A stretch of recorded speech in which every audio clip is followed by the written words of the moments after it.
Hello and welcome to our new series, where we read diving deep into one of the most mysterious and advanced civilizations of the ancient world. Harappa. Believe it or not, this brilliant empire, which flourished 5,000 years ago, wasn't uncovered by scholars poring over ancient texts or following treasure maps. Instead, its grand rediscovery began with something far more mundane. A railway line. Picture this. It's the mid-19th century. British India. Engineers are hard at work, laying down tracks for a railway connecting the cities of Karachi and Lahore in modern-day Pakistan. As they excavated the land, they kept finding vast quantities of peculiar, uniformly sized burnt bricks. To them, these were just convenient building materials. They gathered them up and used them as ballast to stabilize the railway tracks, completely unaware that they were dismantling the ruins of a once mighty city. For decades, this site, rich with history, was simply a quarry for the railroad. It's a classic case of history hiding in plain sight. Generations of local villagers had known about the mounds, telling stories of an ancient city. But to the wider world, it remained a complete mystery. It wasn't until the 1920s that the true significance of these bricks came to light. The story really picks up with an archaeologist named Rai Bahadur Daya Ramsoni.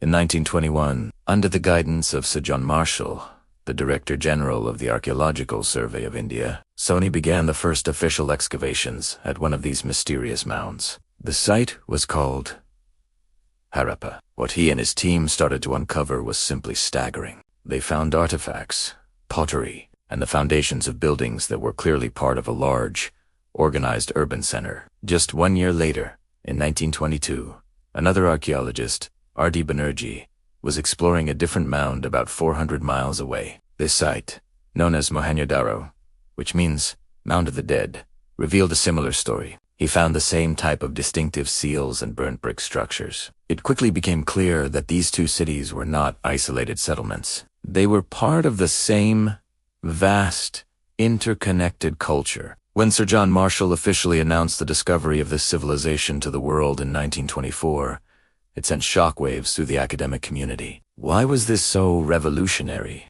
Well, before this, the prevailing view was that the history of India really began with the arrival of the Aryans. Much later, around 1500 BCE, ancient Indian history, as it was taught, seemed to lack the grand, monumental urban civilizations that defined early Egypt and Mesopotamia. But Harappa and Mohenjo-daro completely rewrote the timeline. Carbon dating and further analysis revealed that this civilization, which we now call the Indus Valley or Harappan civilization, was active from around 3300 BCE to 1800 BCE.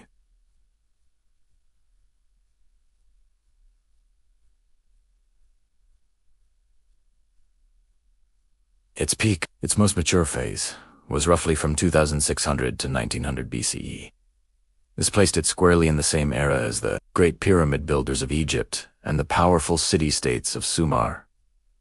In Mesopotamia, suddenly, India was no longer a latecomer to the stage of world history. It was a founding member of the club of ancient superpowers. This discovery pushed back the timeline of Indian urbanism by over 1,000 years. It was like finding out that the Roman Empire had a previously unknown twin that was just as sophisticated, but had been completely forgotten. But the sheer age of the civilization was only part of the shock. The other was its incredible scale. As archaeologists continued to explore, they found more and more sites, from the foothills of the Himalayas in the north, down to the coast of the Arabian Sea in the south, and from the borders of modern-day Iran in the west, to near Delhi in the east. The Harappan world was enormous. Its Idit covered an area of over 1 million square kilometers. To put that into perspective, the Indus Valley civilization was geographically larger than ancient Egypt and Mesopotamia combined. This wasn't just a couple of cities. It was a sprawling network of over 1,000 settlements, including major urban centers, smaller towns, and villages, all sharing a common culture. Think about the implications. This vast territory suggests a highly organized and integrated society. How did they manage trade, communication, and administration across such a huge area, thousands of years before the internet, or even proper roads as we know them? They had a standardized system of weights and measures, which has been found consistently across sites hundreds of miles apart. Imagine going from a market in Harappa to one in Lothal, a port city far to the south, and being able to use the same set of weights to buy your goods. This implies a level of economic and political integration that is truly mind-boggling for the time. They also had their own unique, and as yet, undeciphered script. We see these beautiful, intricate symbols, carved into thousands of small soapstone seals, found throughout the Indus region. These seals often depict animals like bulls, elephants, and rhinos, alongside the mysterious script. What do they say? Are they names of merchants, religious incantations, or government decrees? We simply don't know. Cracking the Indus script is one of the great, unsolved puzzles of ancient history, but the very existence of a shared writing system across this vast expanse is another testament to their unity and sophistication. So, we have a civilization that was born out of a chance discovery by railway workers, a civilization that was as old as the pyramids, and bigger than any other of its time. It was a world of bustling cities, organized trade, and a shared culture, all thriving 5,000 years ago, only to be lost to time and buried under layers of earth. Its rediscovery fundamentally changed our understanding of the ancient world and the roots of South Asian culture. But what truly sets Harappa apart, what makes it arguably the pinnacle of the ancient world in some respects, isn't just its age or size, it's what they built within their cities. The level of urban planning and engineering they achieved was thousands of years ahead of its time, surpassing even that of the much more famous Romans centuries later. What secrets do their city layouts hold, and how did they create such comfortable and hygienic living conditions for their citizens? We'll explore all of that and more in the next part of our series. Join us as we walk the streets of Mohenjo-daro and uncover the genius of Harappan urban planning. You won't want to miss it. Thanks for watching, and be sure to subscribe so you don't miss part 2. Welcome back to our journey into the heart of the forgotten Indus Valley civilization. In our last episode, we uncovered the very first whispers of this lost world. Today, we're diving deep into what makes Harappa truly mind-boggling.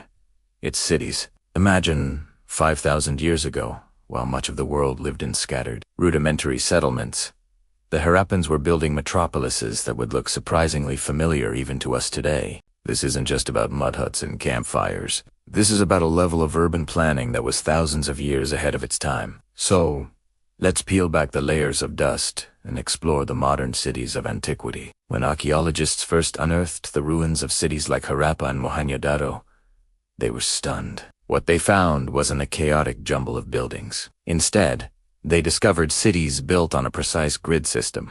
The streets ran in straight lines, intersecting at perfect right angles, creating a neat, organized checkerboard pattern. This wasn't accidental. It was the result of sophisticated, centralized planning. Think about it. Cities in Europe would unsee this kind of organized layout for another 2,000 years, with the Romans. The Harappans were true pioneers of urban design. A typical Harappan city was divided into 2 main sections. First, you had the citadel. Perched on a raised mound of earth, this area was the city's nerve center. It was heavily fortified with massive brick walls, suggesting it housed the ruling elite, the priests, or the administrative headquarters. It was a place of power and ceremony, looking down upon the rest of the city. Below the citadel lay the second section, the lower town. This was where the majority of the population lived and worked, but don't picture a slum. This was a sprawling, well-organized residential area, with homes and workshops all neatly aligned along those grid-patterned streets. The uniformity is striking. Across hundreds of miles, from one city to another, they used standardized, baked bricks. The bricks were all made in a consistent ratio of 4:2:1, a level of standardization that hints at a strong, unified governing body overseeing construction across the entire empire. This wasn't a collection of independent towns. It was a cohesive civilization with a shared blueprint for life. Now, let us talk about something that might seem mundane, but is actually one of their most revolutionary achievements. Sanitation. The Harappans were obsessed with cleanliness and water management. While other ancient cultures were still struggling with basic hygiene, the Indus people had developed a complex and incredibly effective sanitation system that would be rivaled until the Roman Empire, and in some parts of the world not until the 19th and 20th centuries. Almost every house in the lower town had its own private bathroom and a dedicated washing area. These weren't just holes in the ground. They were proper facilities, with floors made from tightly fitted bricks to prevent seepage. And here's the most incredible part. Wastewater from each house didn't just get thrown into the street. It flowed from the home through a clay pipe or a chute built into the wall, and emptied into a covered, brick-lined drain that ran alongside the main street. These main drains were like underground sewers, carefully constructed with a gentle slope to ensure water flowed away from the city. They were even built with removable slabs or manhole covers at regular intervals, so city workers could access them for cleaning and maintenance. Imagine a municipal sanitation department.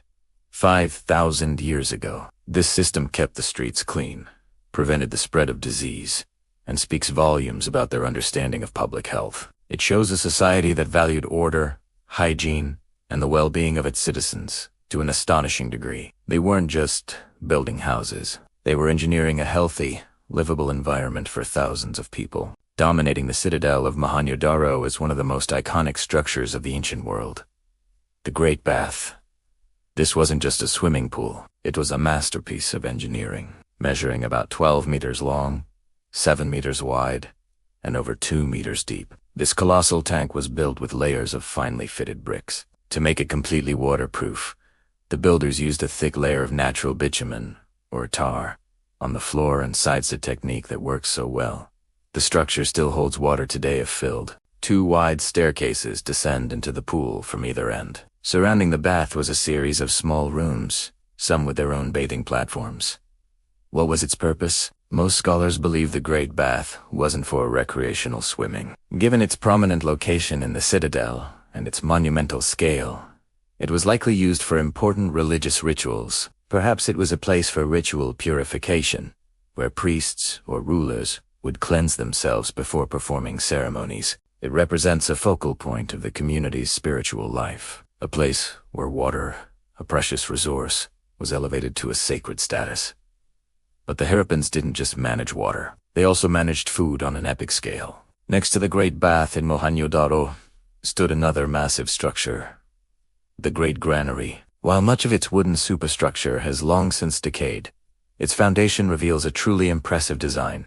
It consisted of a solid brick base with a network of air ducts and ventilation channels running underneath. This clever design would have allowed air to circulate freely, keeping the stored grain dry and preventing it from spoiling due to moisture and pests. The sheer size of the granary suggests that the city stored enormous quantities of surplus food, likely grain like wheat and barley, collected as taxes from surrounding farmlands. This wasn't just a pantry, it was the economic heart of the city. A full granary meant security. It meant the administration could feed the population, support non-agricultural workers like craftsmen and priests, and withstand periods of famine or drought. The existence of such a large, sophisticated storage facility points to a highly organized agricultural system and a powerful central authority capable of collecting, storing, and distributing resources on a massive scale. The cities of the Indus Valley were marvels of their time. They show us a civilization that valued order, precision, and the well-being of its people. From Tigrid-like streets and standardized bricks to the incredible private bathrooms and citywide sewer systems, the Harappans were master builders and brilliant urban planners. The Great Bath and the Great Granary stand as testaments to their ability to organize both the spiritual and economic life of their society on a monumental scale. They engineered a world of unprecedented comfort and stability. But for all their practical genius, a deep mystery remains. These structures tell us how they lived, but they don't fully explain why. What beliefs drove them to build the Great Bath? Who were the powerful leaders who commanded the construction of these vast cities? We've seen their public works, but what about their private lives, their art, their beliefs? Clues may lie in the thousands of tiny, enigmatic objects they left behind. Their seals. In our next episode, we will attempt to decipher these mysterious symbols and unlock the secrets of the Harappan mind, exploring their art, trade, and the spiritual world that guided this forgotten empire. Thank you for joining me on this exploration of Harappan city life. If you're fascinated by these ancient mysteries, don't forget to like this video, subscribe to the channel, and hit that notification bell so you won't miss part 3. See you next time. Welcome back to our journey into the heart of the Indus Valley civilization. In our last episode, We marveled at the incredible urban planning of cities like Mohenjo-daro and Harappa. But beyond the bricks and mortar, a deeper mystery beckons. How did these people think? What did they believe? Today, in Part 3, we delve into the cultural enigmas of Harappa, a world of beautiful art, an undeciphered script, and spiritual practices that resonate even today. One of the most fascinating things about the Harappans is what they didn't leave behind. Unlike the Egyptians with their towering pyramids or the Mesopotamians with their grand ziggurats, the Harappans built no monumental temples, no lavish palaces for kings, and no elaborate tombs for their rulers. Their focus was on the community, on functional, well-organized cities for everyone. This communal spirit makes their artistic and spiritual world even more intriguing. It's a culture defined not by the glorification of a few, but by the shared experiences of the many, and the most tantalizing clue to their inner world. A form of writing that, to this day, no one on earth can read. Let's start with their art. The Harappans were master craftspeople, and their skill is captured in a few iconic, yet powerfully evocative, artifacts. Perhaps the most famous is the Dancing Girl of Mohenjo. This small bronze statue, only about 4 inches tall, is bursting with life and confidence. She stands in a relaxed pose, one hand on her hip, her head tilted back, her arm adorned with bangles. There's a naturalism and a sense of personality to her that feels incredibly modern. She isn't a goddess or a queen. She seems to be an ordinary girl, frozen in a moment of casual grace. Who was she? A performer? A dancer? Or just a young woman full of attitude? We'll never know for sure, but she gives us a direct, human connection to the people who lived over 4,000 years ago. Then we have the priest king. This is another small but detailed steatite bust. The figure has a trimmed beard, a headband, and wears a robe decorated with a trefoil pattern, a design also found in Mesopotamia and Egypt. His eyes are half closed, giving him a serene, meditative expression. Is he a priest? A king? A respected elder? The name priest king is really just a guess by archaeologists, but the sculpture's calm dignity suggests a person of significant status and spiritual authority. Unlike the fierce pharaohs or warrior kings of other ancient empires, this leader seems to be defined by inner peace and wisdom. It's a powerful statement about the values this society might have held, but the most numerous and mysterious artistic creations are the thousands of seals they left behind. These small, square soapstone seals, each about an inch across, are masterpieces of miniature art. They are intricately carved with incredibly detailed and realistic depictions of animals. We see powerful bulls, majestic elephants, fearsome tigers, and even rhinoceroses, creatures that roamed the Indus Valley back then. Above these animals, there is always a line of symbols, a script that remains one of the greatest unsolved puzzles in archaeology. These seals were likely used for trade and administration. Imagine a merchant pressing their seal into a lump of wet clay to mark a bale of cotton or a jar of grain. It was a signature, a mark of ownership, a guarantee of quality. Each seal is unique, often featuring what scholars call a unicorn, a mythical one-horned beast that is the most common motif. What did this creature symbolize? Was it a representation of a powerful clan or a mythical being from their folklore? The sheer variety and artistry of these seals show a society that was not only organized and commercial but also deeply connected to the natural and mythical worlds. And this brings us to the biggest enigma of all: the Indus script. The symbols found on the seals, as well as on pottery, copper tablets, and even ivory rods, represent a sophisticated writing system. We have found over 400 unique signs, far too many for it to be a simple alphabet. This suggests it might be logographic, where each symbol represents a word or an idea, like Chinese characters, or perhaps a mix of phonetic and word-based signs. We also know, from the way the symbols are spaced, that it was written from right to left. For a century, linguists, archaeologists, and cryptographers have tried to crack the code. They've used powerful computers and compared it to every known language family, but without success. The main problem is that all the inscriptions we have are incredibly short, usually just 4 or 5 symbols on a seal. We do have a Rosetta Stone, a longer piece of text with a known parallel translation, like the one that unlocked Egyptian hieroglyphs. Without it, the voices of the Harappans remain silent.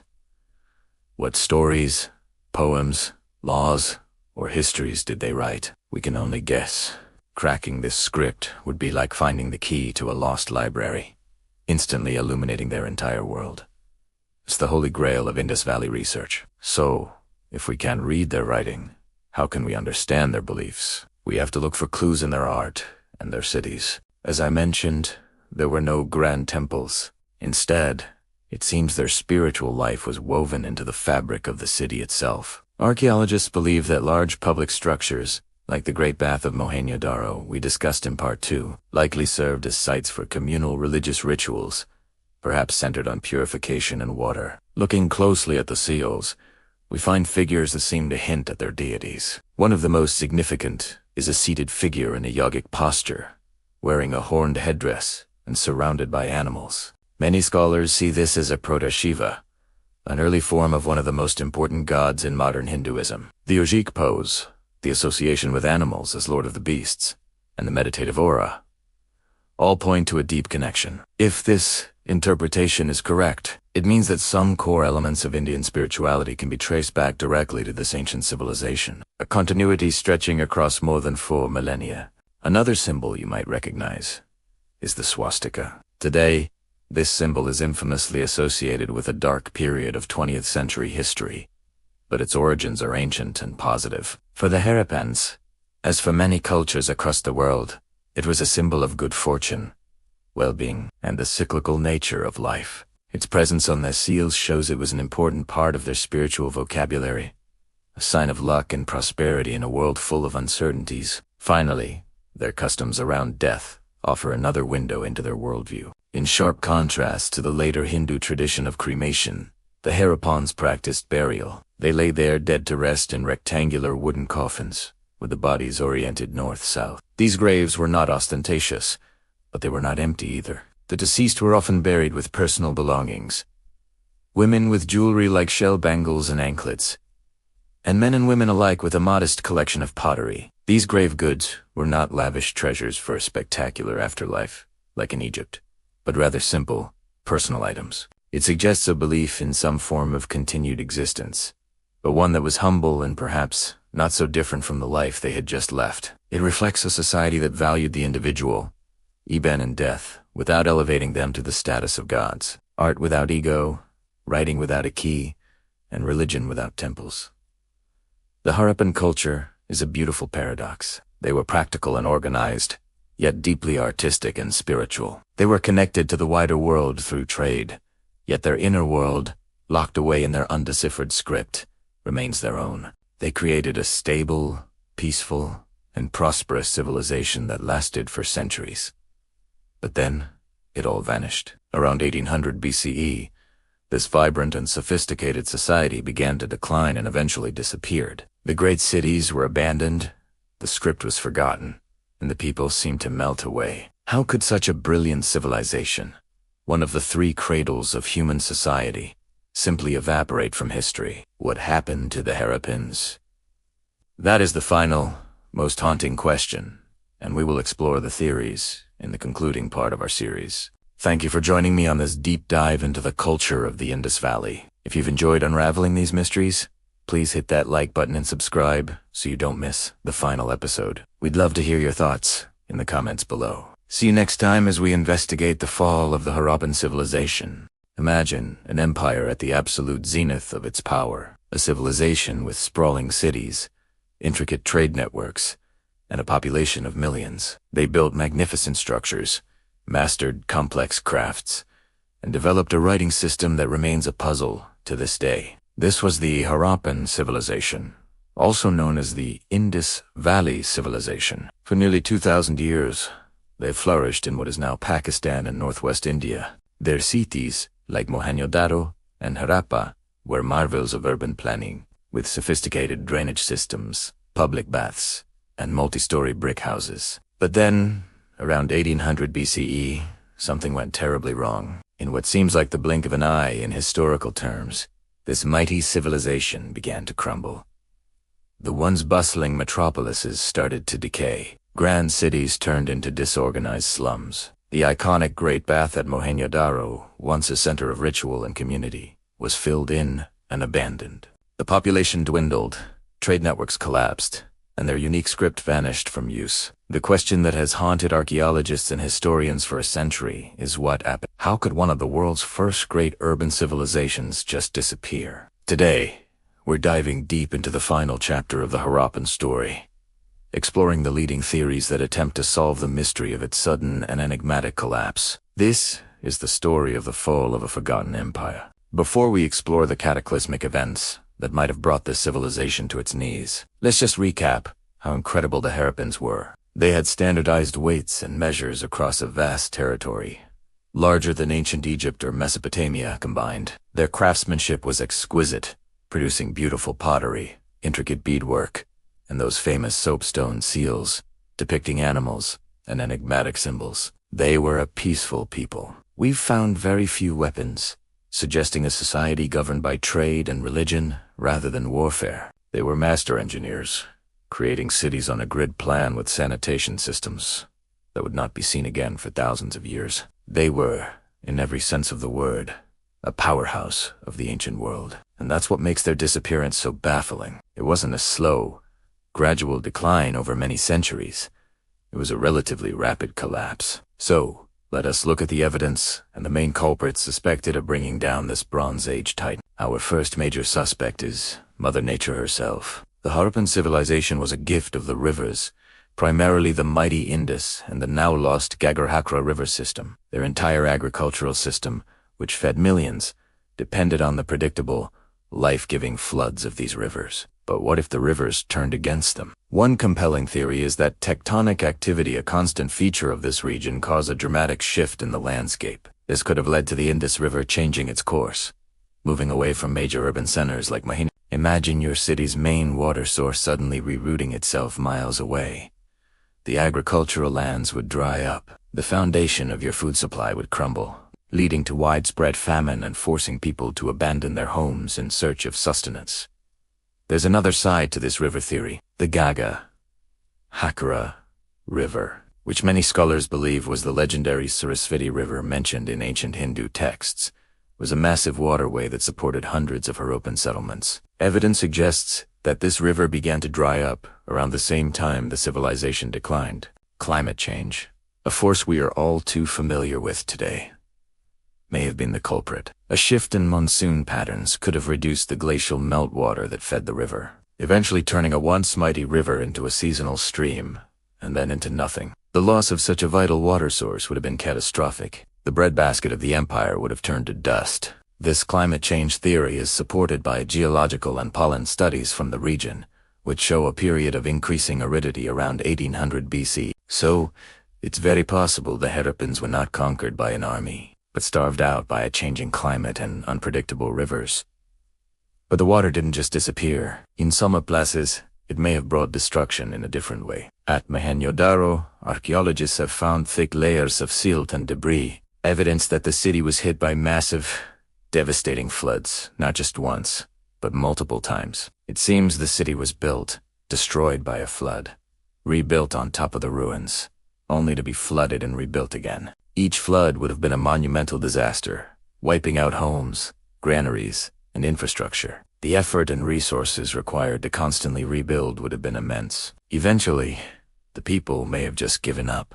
The constant battle against the river's fury, coupled with the potential disruption of agriculture, could have been the final straw that broke the civilization's back. This theory of death by water, whether through drought or deluge, presents a powerful case for a natural disaster being the primary cause of the Harappan collapse. The very forces that gave them life may have ultimately been the ones to take it away. But what if the end came not from the earth or the sky, but from fellow humans? This brings us to our second major theory: invasion. For a long time, this was the most popular explanation. In the 1940s, the archaeologist Mortimer Wheeler discovered several unburied skeletons at Mohenjo. They were found scattered in the streets and inside houses, not in formal graves. One group included a man, a woman, and a child, huddled together in a stairwell. They appeared to have been struck down suddenly and left where they fell. Wheeler dramatically proclaimed this as evidence of a final massacre, linking it to the arrival of Indo-Aryan tribes from the north,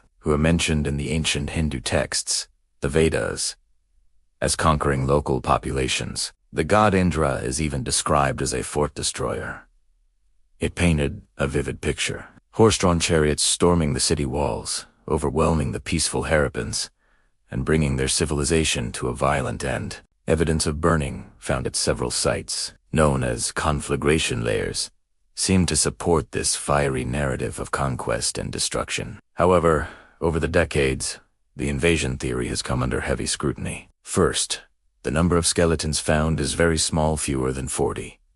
For a city that may have housed up to 40,000 people, this is hardly evidence of a full-scale massacre. A deadly plague could have produced a similar result. Second, the skeletons themselves don't show clear evidence of battle wounds from a specific, single event. They are from different time periods within the city's late phase. The massacre now looks more like isolated incidents of violence or tragedy that occurred over a longer period of urban decay. Furthermore, there's no archaeological evidence of a new culture immediately replacing the Harappa. There are no layers of ash separating a Harappan city from an Aryan one. The cultural transition, what little there is, appears to be more gradual. Most modern historians now believe that a single, large-scale invasion is unlikely to have been the sole cause of collapse. While conflict and raids by outside groups might have occurred, especially as the central authority weakened, it was likely a contributing factor rather than the main event. The image of a final, bloody battle has been replaced by a more complex picture of internal decay, possibly punctuated by external pressures. So, where does that leave us? We have compelling arguments for climate change and river shifts leading to famine, and we have evidence of floods and some violence. The most likely answer is that it wasn't just one thing. It was probably a perfect storm of factors. Imagine this scenario. A prolonged drought caused by shifting monsoon patterns weakens the agricultural base. The Gagahakra River dries up, forcing thousands of people to migrate. This puts immense pressure on the remaining cities like Mohenjo-daro. Then, a series of catastrophic floods further damages the urban infrastructure and demoralizes the population. As the central government weakens from its inability to manage these crises, trade networks break down. The quality of life plummets. The once organized cities descend into chaos and squalor. In this state of vulnerability, raids from outside groups become more frequent and more damaging. People begin to abandon the great cities, not in one mass exodus, but over generations, moving eastward and southward into smaller, more rural villages. The great urban experiment of the Harappans was over. The civilization didn't so much vanish as it urbanized and transformed, its people assimilating into other regional cultures. The fall of the Harappan civilization marks the end of an era, but their story doesn't end there. Their legacy is immense and can still be seen today. While the empire collapsed and its script was forgotten, its cultural DNA survived. Some scholars believe that many aspects of Harappan life laid the foundation for later Indian civilization, particularly Hinduism. The focus on ritual purity and bathing, exemplified by the Great Bath, is a core tenet of Hinduism. The worship of a mother goddess, suggested by numerous female figurines, echoes the reverence for goddesses like Shukti and Devi. The famous seal depicting a horned figure in a meditative pose is seen by some as a prototype of the god Shiva.